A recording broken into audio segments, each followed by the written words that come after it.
Não se esqueça de se inscrever no canal e de ativar o sino das notificações, para não perder nenhum dos lançamentos do MGF no futuro.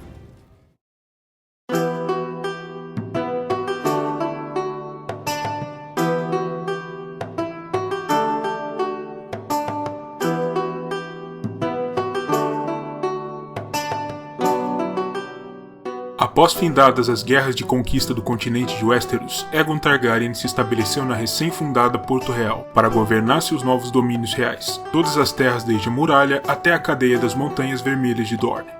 No entanto, ele logo percebeu que tal tarefa seria, em tempo, ainda mais difícil do que a guerra travada para conquistá-las em primeiro lugar, e acabou por chegar à conclusão de que precisaria de alguma ajuda na condução do dia a dia dos assuntos reais, uma espécie de segundo em comando, alguém com quem pudesse contar e em quem confiasse acima de todos os demais conselheiros, e que pudesse levar a cabo seus desejos e governar o novo país quando ele próprio ou suas irmãs esposas não estivessem em condições de fazê-lo. E foi pensando nisso que ele se virou então ao seu fiel servidor e general, Orys Baratheon.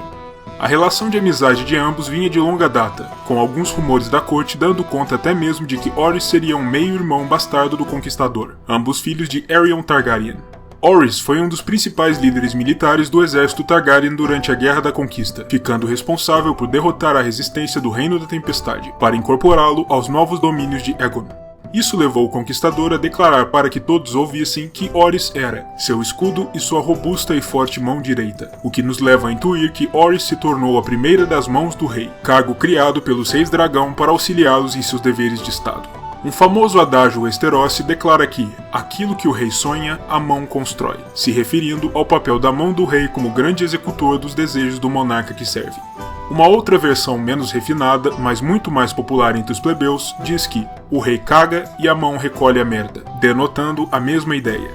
O cargo de mão do rei é sempre ocupado por algum indivíduo do sexo masculino que seja de grande nobreza, confiabilidade e que goze do favor real, e é visto como uma grande honra e um tremendo aparato de poder. A mão do rei é tida como a segunda pessoa mais poderosa nos Sete Reinos, ficando abaixo apenas do próprio soberano, e seus deveres incluem comandar os exércitos reais em batalha, elaborar leis, dispensar a justiça real e administrar os afazeres do dia a dia da corte, em especial durante as abstenções do rei, por razão de doença, viagem, indisposição ou mera falta de inclinação a certos deveres.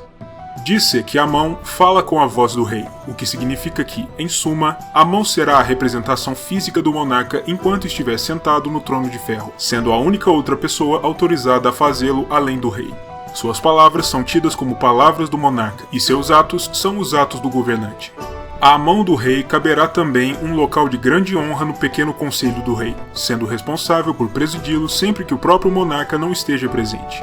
Quando o governante está exercendo seus deveres normais, caberá à mão obedecê-lo e aconselhá-lo, dependendo de seu próprio nível de conhecimentos e habilidades particulares. Diferentes tipos de mão poderão ser mais bem empregadas em diferentes tipos de funções, como cavaleiros, que são mais frequentemente enviados a campo para combate, ou eruditos e septões, que ficam mais encarregados dos trabalhos mentais e administrativos. A mão do rei, naturalmente, reside na Fortaleza Vermelha, para estar sempre à disposição do monarca quando necessário. Seus aposentos se localizam em uma torre especial dentro da Fortaleza de Maegor, chamada de Torre da Mão, e os homens e mulheres que estejam a seu serviço podem ser frequentemente vistos usando vestes com mãos gravadas.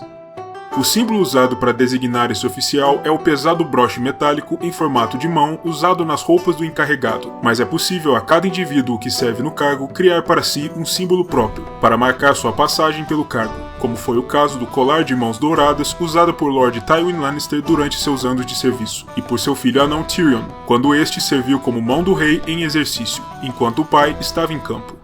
No entanto, embora o cargo carregue em si um tremendo prestígio e grande influência, também é considerado uma atribuição difícil e inglória, pois demanda constante atenção e cuidado a todos os detalhes da administração do reino, e mãos do rei foram usadas, não raro, como bodes expiatórios para a incompetência de alguns reis inaptos.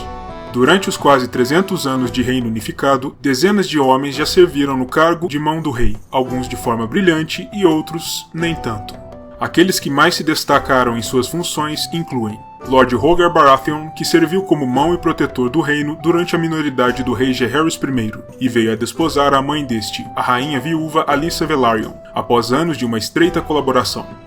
Septão Barth, um plebeu contido porém brilhante, maior amigo do rei Jaehaerys I, que também serviu como sua mão. Foi chamado de o homem mais sábio que já ocupou o cargo, e escreveu tratados sobre assuntos complexos, como a magia, mas seus desafetos dizem que era mais feiticeiro do que Septão. Sir Brynden Rivers, o Corvo de Sangue, que serviu sobre os reis Aerys I e Maekar I, antes de ser enviado à Patrulha da Noite, onde viria a se tornar Senhor Comandante. Lord Jon Connington, apontado por Aerys II tão somente por sua capacidade marcial, para liderar as forças reais durante a rebelião de Robert. Lord Jon Arryn, um dos mais queridos amigos do rei Robert I, que cuidou de grande parte dos assuntos do reino enquanto serviu no cargo, até sua morte.